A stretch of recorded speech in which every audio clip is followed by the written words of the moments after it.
Here comes Peter Cottontail.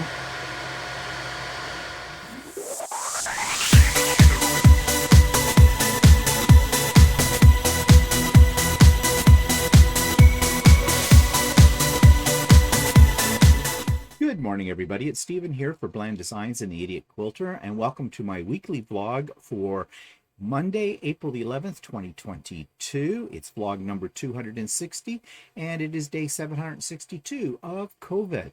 So let's jump right into things. What have I been working on? Well, let me show you. I finally finished the Showering Stars quilt that I started at the retreat, and I have it all quilted, as you can see. And I did this as a pantograph on my Lucy, my long arm, and I'm fairly pleased with the way it turned out. I had a few little problems with this, which I'm going to discuss in more detail on Idiot Quilter tomorrow. But anyways, it's done, and yeah, over that. And I've also got ready for quilting this. Now, this was the one that I was making up from my own head using some charm packs I want to use up. And I think it's very pretty. Some problems with it as well. I call it pointless. And if you want to know why I call it pointless, I will be pointing that information out for you tomorrow in detail on the Idiot Quilter. But it is very pretty. It's got a really interesting design because there is a secondary design and there's almost a third design in this, depending on how you look at it and as you study it, which I think makes the quilt kind of interesting. That was just a serendipitous move on my part because I was focusing on two basic blocks, the star block and the windmill block. But it came up with these other designs you can see in it as well. So I'm going to get that on Lucy hopefully later this week and get it all quilted. And hopefully at that point in time, I'll be able to use my computerized system because as of tomorrow, Tuesday, it is supposed to arrive. And that's what they call a quilt path, which gets attached, or we'll have to install it onto the long arm, and that means I will have all kinds of quilting designs to pick from, and the machine will just do it all on its little lonesome. At least that's the way it's supposed to work. I have a feeling I'm going to have a steep learning curve with that. So anyways, those are a couple of projects that I've got done, and I've got a couple of more, as I always do, coming up as well. So that takes me, I have one other. I just forgot about this one. Yeah, you know I'm into gnomes. Well, this is my springtime banner for my front door. I just finished it up and I made the gnome, and actually I made the whole little 26 by 26 inch. I call it a banner. You can call it whatever you want. It hangs on my front door using my other new toy, my AccuCut, which I'm going to talk about in a few minutes. So yeah, I've been a busy boy. And I got a lot done this weekend because, well, I'm going to talk about why I got a lot done later on as well. Do I keep putting you off here by saying that I'm going to tell you this later on? Teasers, teaser alert. Okay, so let's jump right into the YouTube channel of the week. And you know that I have been doing some major purchasing. I am moving towards a Mac computer system, and I just bought a new iPad, a big one, an 11-inch iPad Pro, and very, very pleased with its performance. I love it a lot. And I also bought an accessory for it, the Apple Pencil. I haven't used the Apple Pencil a lot yet. I need to sit down and play with it some more. However, I know that this is a very popular accessory that many people are buying for their iPads these days, especially those of you that are into drawing and sketching and things like that, because it's a very, very useful tool for digital art. But it does a lot more than just draw. And so I've been watching some videos on YouTube about all the amazing things this pencil can do. And so what I thought I would include for you is a playlist about this. So I'm going to insert my little review of that right now. This week's YouTube of the week is not actually a YouTube channel, but it is a playlist all about Apple Pencils. Now, this is a technology I've just recently invested in because I am slowly but surely switching over my whole computer system to the Mac world. And I just bought a brand new iPad, iPad Pro, and I bought the Apple Pencil as well. Now, of course, it's obvious that this pencil would be for those who like to do digital sketching, drawing, that kind of thing, which I don't really do. And so I debated on whether or not to buy an Apple Pencil because they are a pricey item. I think I paid about $169 Canadian for this. So I went on to YouTube, as I always do, to research things, and I found all kinds of videos about the pros and the cons of an Apple Pencil. And I have to say there were more pros than there were cons. And I now own one, and thanks to watching these videos, I have learned that this pencil is extremely powerful. It's an extremely powerful tool to be used with your iPad. So if you thought it was just for sketching or drawing, it's not. There's so much more you can do with it. Now, I'm not going to get into an explanation as to what you can do with this because there's already videos out there about that. And that's why I have included this playlist on this week's vlog. But you can see here, there are lots and lots of videos. So if you're thinking about investing in something like this, a pricey investment, then I really suggest before you order it that you go ahead and take a look at some of these videos that are in this playlist, because I think it'll help you make up your mind as to whether or not you really want an Apple Pencil. So the link to that playlist is in the show notes below, and there's a link for Stephen and Walter Live. We had a really great discussion on about nothing in particular on this past Sunday. We had a lot of questions asking. A lot of them were about sewing and about quilting and some other products and things, but we talked about freezer paper, and we talked about how to jar openers, like, you know, if you got a tough jar you can't get open. Well, we've talked about some of the tools you can use for that as well, and the one that we liked the best, that we've had the most success with. And we just talked about a variety of things. And, you know, that's what I want Stephen and Walter Live to be. A gathering place of people, and we just talk. We have a coffee, glass of wine, whatever grabs you, and we just talk about whatever. We didn't get into anything this week too controversial. We kind of left politics away from this discussion, which is probably not a bad thing. And we certainly didn't really discuss COVID at all, which, you know, that's just been done. We're done with that topic, aren't we? So anyways, if you want to see what this was all about, go to the link below and check out Stephen and Walter Live. I also have a link for the Idiot Quilter, episode 161, where we talk about, or I talk a little bit more about the retreat quilt in the hall, about the quilt that I made and about the haul that I had and other things that go along with that. And there's the Idiot Quilter Presents a Musing, another one, talking about me becoming a grumpy old man. So I know there are some of you that can probably relate to that in one way or another. And So Chatty, episode 53, we take a critical look at our retreat experience and why we're not going to go on in-person retreats anymore, why we're going to stick to virtual. It is a little bit of a bitching session on there, but for those of you that have already seen it, I've been getting some comments where people seem to be pretty much in agreement with us about our criticism of the experience. So if you haven't checked that out yet, links below. Okay, so that takes me to what things are looking like outside my window today. And I'd like to say that it's a nice, let me get this up here, a nice cheery day. It does look like it may be somewhat sunny today. The sun's coming up. This was taken at 8:48. So it's still kind of dull for, you know, almost 9 o'clock in the morning. You can see absolutely no traces of snow here. The grass in little parts of it is getting slightly green. Of course, the tree is still there.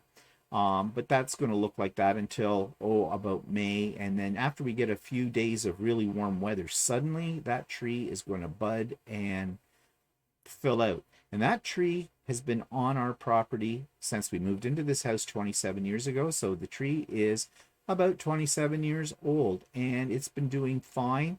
And it has a really lovely, it's a maple. It has a really leafy look to it when it all, you know, blooms, I guess. And it's really a nice tree. And I'm so happy that that tree is surviving all these years, because there have been many trees in this neighborhood that have not survived, and they've been cut down and they really haven't been replaced, which is a shame. They need to be replaced. We need trees in this day and age, right? They do a lot of good. So yeah, so that's what things are looking like outside my window this morning, just before 9 o'clock. Okay, so that takes me to what's pissing me off this week. Well, I've got a lot of orders coming this week, and I love it when I get tracking numbers, through Canada Post or delivery companies. I think that's great. It allows me to, try to prepare to be home when that package is going to arrive, because, there is a problem these days. I haven't experienced it yet, knock wood.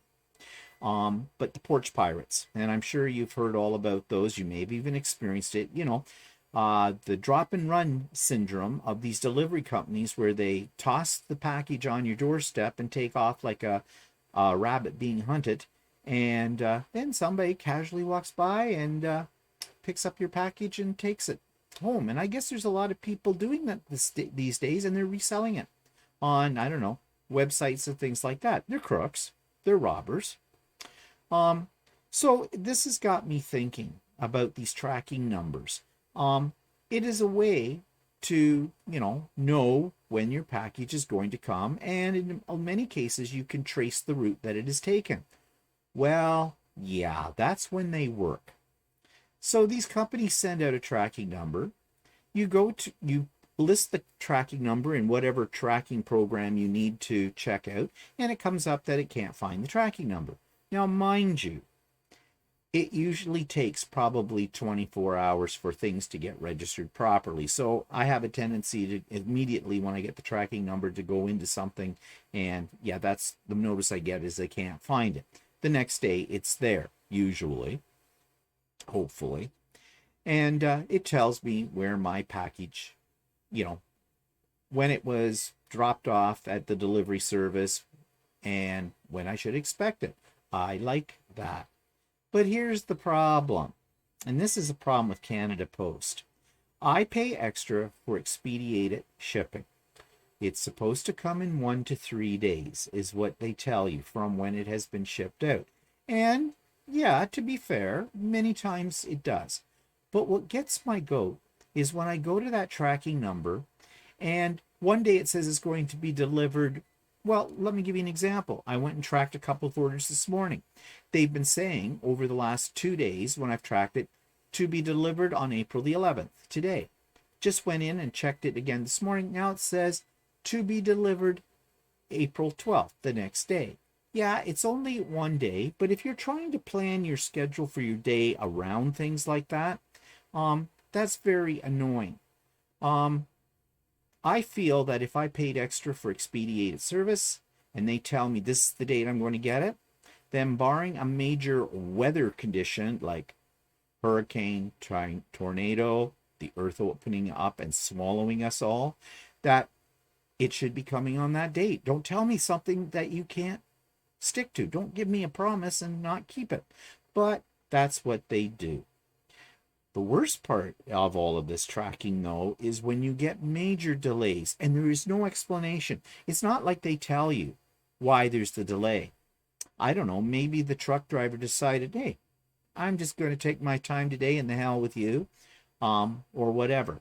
I don't know, but it's very frustrating, especially when you're paying extra for that service. And there's no course for recall here, whatever. Because if you phone up these places and ask me how I know, first of all, you get the standard recorded message. You go through 1,000 menus. You sit online just to be told eventually by a human, if you get a human. I'm still not sure if they're humans or AI these days. And they tell you, Yeah, you should get it by such and such a date. Can you tell me why it's delayed? Um, yeah, no. Or they make up some stupid excuse that you know is just a stupid excuse. So, this is how these companies make their money. They're being paid. I'm paying them. So I expect service. But from what I'm seeing anymore, customer service, good customer service is something that's from the past. That doesn't really exist much anymore these days. But the other thing that really pisses me off is the drop and run syndrome. Now, I think this got started with COVID. People were starting to order more things online. I know I certainly was. And these truck drivers or delivery people would basically grab the package, run to your front door, drop it, ring the doorbell, and scoot. By the time you got to the door, they were gone. They were gone. Now, yeah, probably a lot of pressure on them to get their deliveries done. And I do believe that for some companies, like I think for Amazon, their third party people who just show up or something at Amazon and they get all these orders for a particular area and they're paid, I think, basically by each piece they deliver and how fast they get it delivered. Now, I could be wrong about that, but I did see a few YouTube videos that were talking about how Amazon is able to get deliveries to you fairly quickly, and that seemed to be the case. Well, yeah, I get it. So they want to get this over with and done so they can get more packages delivered, make more money. They don't even ring the doorbell anymore. And luckily, I have one of those ring doorbells. So it goes off as soon as somebody gets in its visual range, and I know there's something there. Now, I do like that because as soon as that goes off, I go to the door and pick up my package. It's sitting there on the doorstep. Because I said before, porch pirates, right? So I've nailed the sucker. Or if I'm away from the house, I can connect into it through cellular data on my phone and be notified that there was somebody at our door when we were somewhere else. So, and we can tap into the video part of it and see what has been delivered and keep an eye on that. So that's a good thing, I think, when that works. It's a little hit and miss sometimes. But this whole syndrome of just dropping it and going, and you don't know where they're going to drop it. Most of the times they drop it right in front of your front door. Now, if it's a big package, you have a trouble getting outside of your door to get it. If it's a small package, they don't bother to stick it between the doors. We have storm doors and we have the main door, which, in inclement weather, it would be nice if they did that. It would protect it. Nah, this lays on the doorstep. And I have come home before and found one of those kind of envelopes soaking wet laying on my front doorstep. Now, luckily, the ones that I have found have had a waterproof sort of packaging on them. So, that protected it. But nevertheless, what happens if it had been something electronic and water leaked into it? Whose fault is that? Mine or the delivery guy? Now, one thing, we've never had a mailbox outside our door where people can stick things in. And I've thought about that over the years, but we've never managed to put one up. Walter has an adverse reaction to, screwing something into our brickwork, basically. So, that would be a logical place for somebody to stick something like that. However, looking around in our neighborhood with people who do have that kind of system, and no, they don't seem to get in their mailboxes either. They still get thrown on the doorstep. Now, some of the cleverer drivers who are being conscientious, we have a planter on our front doorstep, which kind of screens a little part of the front step area. And some of them have taken some of the smaller packages and put them in behind that planter. So they're a little bit out of sight, which is maybe a deterrent to somebody driving around with their car and looking to see who's got stuff piled up on their front doorstep, the porch pirates. So, okay, I'm going to give them credit for thinking about that. That's nice of them to do. There are locked boxes you can buy. They're very expensive, where a delivery person can actually get access to it. I'm not sure exactly how they work, but they can drop your package in that, and then nobody can get at it or carry that away. and you have a code to get into it and you can unlock it. But I looked at the price of those and they range anywhere from, $500 up or more. So, not really prepared for that. The other thing that's kind of interesting, I haven't tried the shed, is Amazon will deliver to their own system of drop boxes in your neighborhood. So you can do a search to find out if there's one close by to you, and apparently there is one close by to us. And so, say you were going to be away for the day or even for a little longer time, you can on the Amazon website go in and click on a button that will allow you to set that delivery up. So instead of it coming to your doorstep, it goes to these secure boxes. Now, I think that's a good idea, and I'm pretty sure that that's probably a reaction to Porch Pirates as well. So I'll give Amazon credit there for thinking about that kind of thing and trying to help us out. So I guess the bottom line here is if you're getting a lot of deliveries and things, I guess you have to set up a procedure whereby you're guaranteed you're going to get it. Don't depend on tracking numbers. Those are not complete joke, but not absolutely 100% reliable. And I've had a few packages that have come because of the way they're delivered, they have been damaged, and what's inside them has been damaged. I haven't had that a lot, but I've had it a few times, mostly with Amazon. And Amazon, I'll say one thing for their customer service: if you have a problem, they make it right, and they have. So I don't know. I guess this is the new way of shopping. This is all a consequence of COVID, and we're not done with that yet. So I guess we just have to adapt. Okay, so that takes me to some new products I bought. I'm going to show you a picture online of my new toy. Just let me see if I can find the link here. Here we go.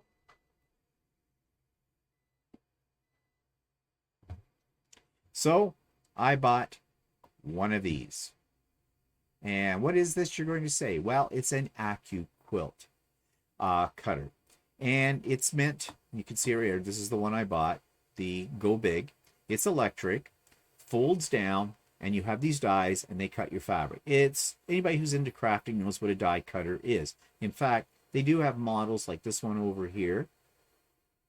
If it comes back up, because it's not going to. Oops. Okay, this is not where I want to go, but I'll show you the picture anyways.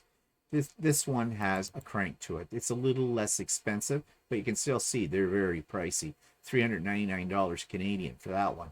But the one I bought, even more expensive, is this one, the Go Big. And let's just click on that for a second so you can get a better look at it. Yeah, and you can see the price tag on that one. Actually, I got a really good price from a local quilt store that sold this, had a sale on it, and I think it cost me about $660 Canadian. So that wasn't too bad. Well, when I say not too bad, it is a very expensive little toy, but I'm loving it.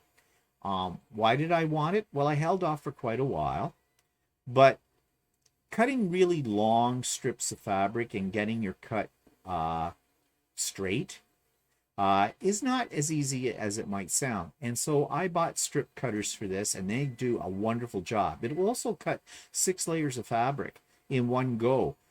So that makes, having to cut up pieces of fabric really, really fast.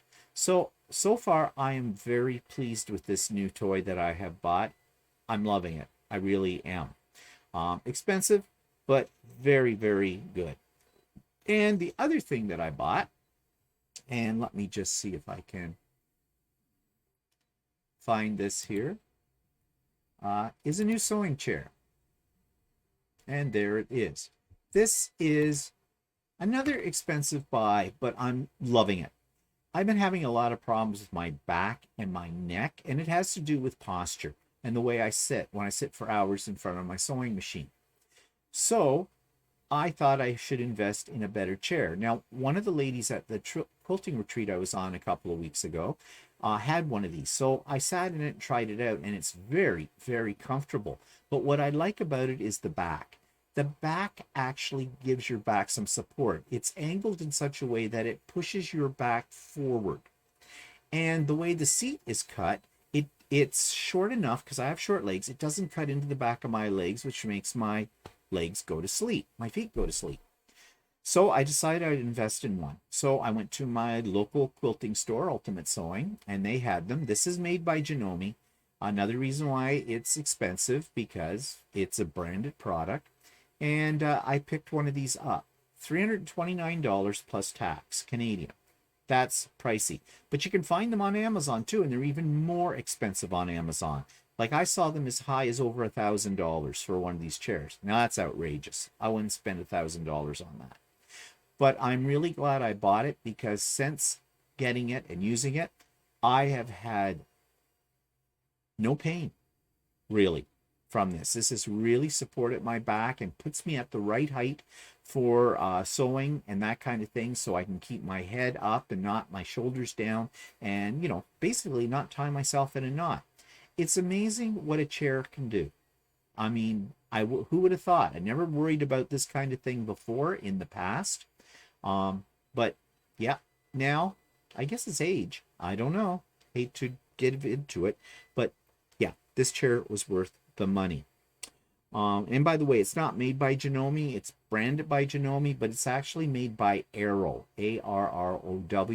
And if you do a search like on Amazon, as I said, or just on the website in general, Arrow sewing chairs, they make a lot of products and different styles of sewing chairs. And also, the seat of this lifts up. It's on a hinge, and there's some storage underneath you. So I've put my manuals for my sewing machines in there. I love it. Okay, so that takes me to my 3D corner. So with Easter coming up and, you know, everything like that, I've been busy. My bunnies have been multiplying, and apparently bunnies do that, even when they're 3D printed. But here they are. I put them all together on this to show you my collection. I made some bunnies. I made some little bunnies. I made some Easter eggs in different sizes. All of these are 3D printed, and I used, mostly for most of them, I used rainbow filament, which you can see in these ones that look more variegated that are here. And they're just fun. So what am I going to do with them? Well, right now I have, let's see, I think I have a picture. Here you go. I have set up on my coffee table in my family room a little decorative display of some of the bunnies and some of the eggs, and I put in a few little flowers here, and so that's sort of a centerpiece to get the house, you know, festive for Easter, because I do have my sister coming for Easter dinner.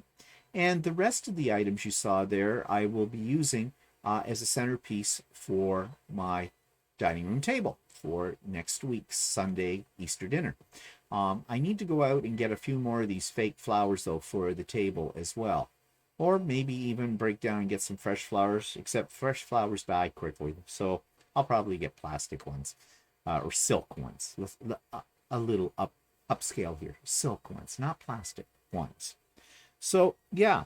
And what else am I making with my 3D printer, which you can probably hear in the background? I'm making benchies. Benchies are little boats that people use to calibrate their 3D printers, see if everything's working right.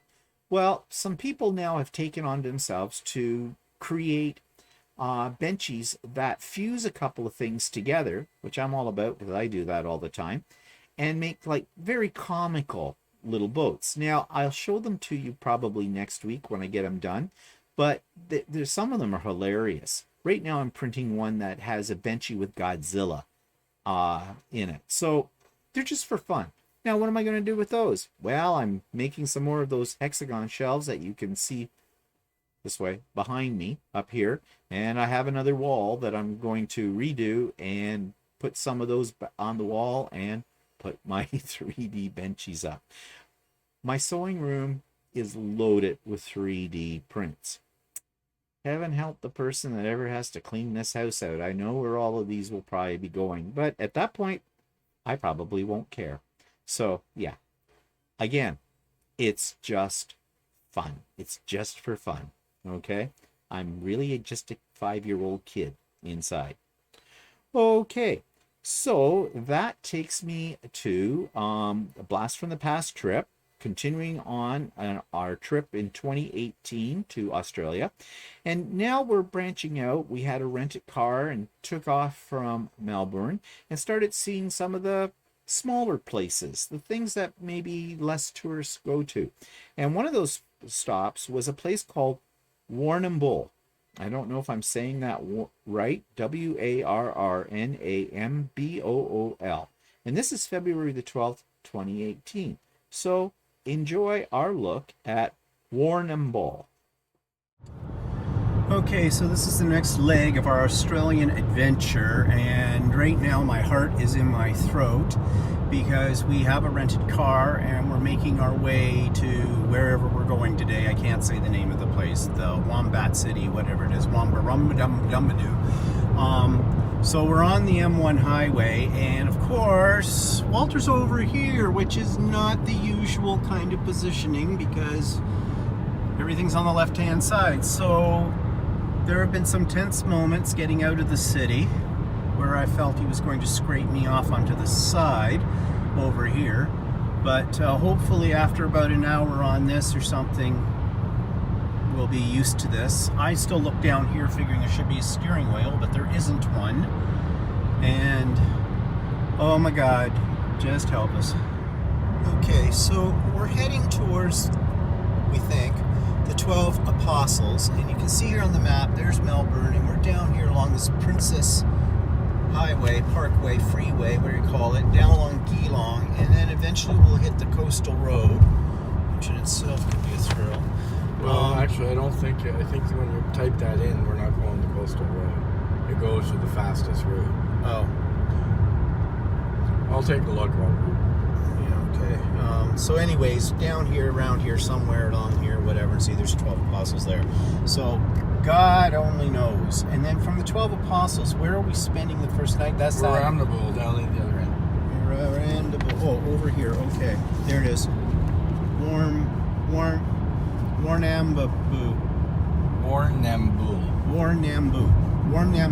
Warrnambool. Say that 5 times fast. Anyways, we have a distance to go.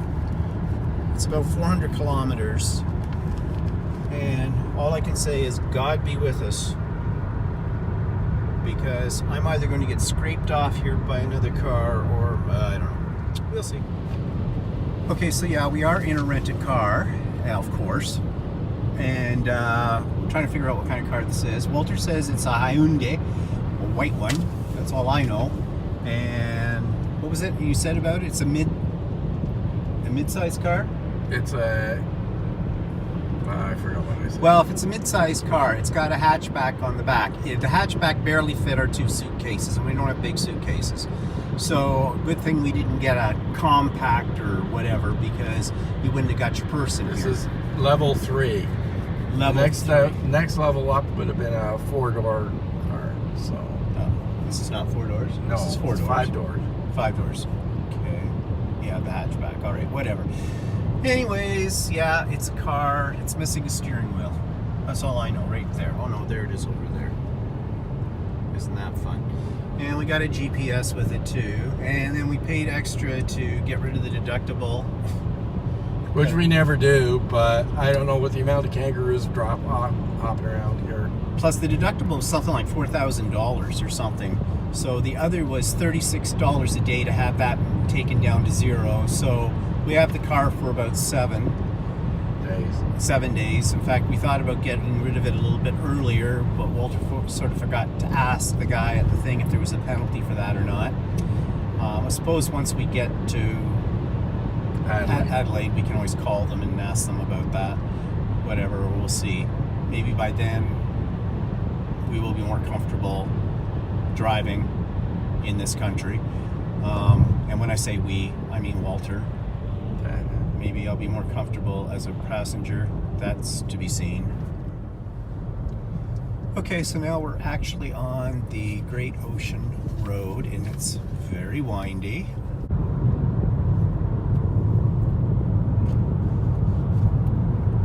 Sorry for the movement, but the road's kind of rolly, and I don't have a stabilizer. Oh, there we go. Again, glimpses through the bushes. There.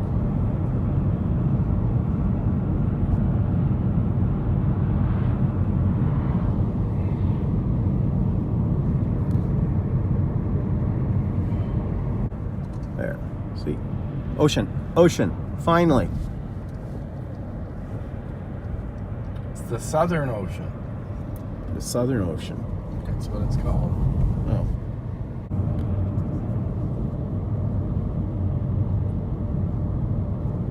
What's this say?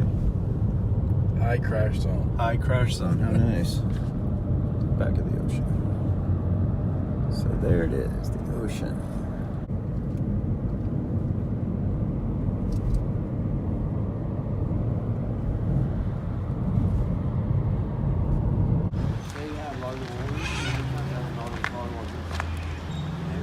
Don't feed the cockatoo. This is Lauren, and I guess they have a lot of cockatoos here. It's in the trees. Oh yeah, there's one up there too. And one over there. Lots of cockatoos. But you're not supposed to feed them because they'll throw up. And I hope you're enjoying these blasts from the past little trip videos that I have. Since we can't really still not really travel, at least Walter and I don't feel comfortable yet traveling in this environment. It's nice to look at where we've been, and actually it makes us want to travel again more. Yep, it really makes me want to go back to Australia again. So anyways, maybe down the road, maybe this time next year, who knows. So events the past week. Well, there was a lot of things going on that were virtual this past weekend. The Quilters Way, which is my membership group that I belong to for quilters, we're running their semi-annual Energize 5.0, they called it. It's a retreat, virtual retreat. Loved it. Got a lot of work done. Great conversation. Learn a whole lot from those. So that was, well, it started Friday night with a kickoff cocktail party, sort of an icebreaker, and then we got right into it proper on Saturday and on Sunday, and it was a lot of fun, and there were guest speakers, and they were great as well. So yeah, and if you are a quilter and you want to check out the Quilters Way and be part of this, the next one will come probably up in October, November, according to the organizer of this, then check out the Quilters Way. Just do a search, you'll find it. I also had on Sunday was the busiest of the 2 days because I also had a virtual meeting with my ladies of my art journaling group. Always a pleasure seeing what they've been creating. They're just so talented. And we get together once a month for this kind of thing. Now, I don't do this kind of thing anymore, but I still love seeing what they create. And, you know, they're friends as well. So it's nice to catch up with them during that time. We did have earlier in the week, we had the first Wednesday of the month, so we had Craft and Chat. And that was a lot of fun as well. Got a lot of things done there. Always enjoy that. And our numbers are growing in ranks. And if you would like to be part of that, if you're free at 1 p.m. on the Eastern Time, on the first Wednesday of the month. I always have the link down the show notes when we get closer to that date. Please join us. Anybody can be in Craft and Chat. And you've heard me say this millions of times before, so sorry about the broken record, but it doesn't matter what kind of creative hobby you're into, all are welcome. And if you want to be on the mailing list for Craft and Chat as well, just drop me a line. My email is address is in the show notes below. And I'd be more than happy to add you to any one of my mailing lists. I have the Craft and Chat. I have Pop-Up Sew Day, which I'm thinking will be probably the Saturday after this Easter weekend. So stay tuned because it's a pop-up. So it means I only give you about 24 hours notice on that one. And also for my retreats, and my next retreat will be probably the latter part of September, early part of October. And so I can add you to any one or all of those mailing lists. And when the time is getting closer to when those events occur, I just send you a Zoom link that way. But I always put them in the show notes too. Okay, so what else? What's coming up? Well, of course, I've already mentioned it. My sister and her family are coming here for Easter dinner on Sunday. I'm looking forward to it because it's been a while, because of COVID, since I've been able to really get together with my sister, my brother-in-law, and my niece and nephew. I mean, I have seen them off and on during COVID, but not really have we gotten together as a family, to have dinner and that kind of thing. So, got to get that ready. Doing a turkey.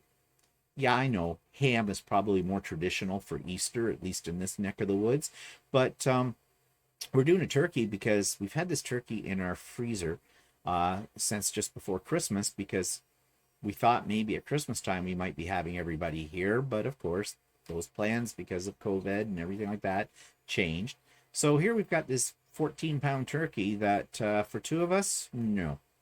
So this gives us the excuse to cook a turkey for Easter, and that gives us some space in our freezer too, because they take up a lot of room. And yeah, and as I said before, the highlight of this week is going to be getting my quilt path, the computerized system for my long arm, supposed to come tomorrow. And then there is some assembly required, and I don't think that's going to be too much of a problem. And then it's learning, and that is going to take a while. But I will certainly be preparing videos about this whole adventure. And those will be things that I will show partially on here, but more so on the Idiot Quilter, because I think it's more appropriate for the Idiot Quilter, since it is a long arm machine that quilts. Okay, so that's it for me this week. And Idiot Quilter tomorrow, possibly one of my little rants, as I like to call it, musings. That'll go up probably tomorrow. And then So Chatty near the end of the week. And then we're back to Stephen and Walter Live. So lots for you to view. And I just want to say, I really appreciate all the new subscribers I've had. I've had quite a few. And you have written me messages, and some of you I've written back to. But if I have not written anything to you, don't think I'm ignoring you. I appreciate the fact that you are joining me. And lately I have been saying what everybody else has been saying, but it does make a difference. So, hit the like button, subscribe, hit the bell, all that stuff, because honestly, it does help my channel a little bit. So, I think that's one reason why, because people have been doing that I'm getting a whole raft of new viewers. Yeah. So anyways, if you're new, welcome. And if you're not so new, you're always welcome. And I appreciate you. So that's it for me today. Have a great week, and we'll talk to you later. Bye-bye for now.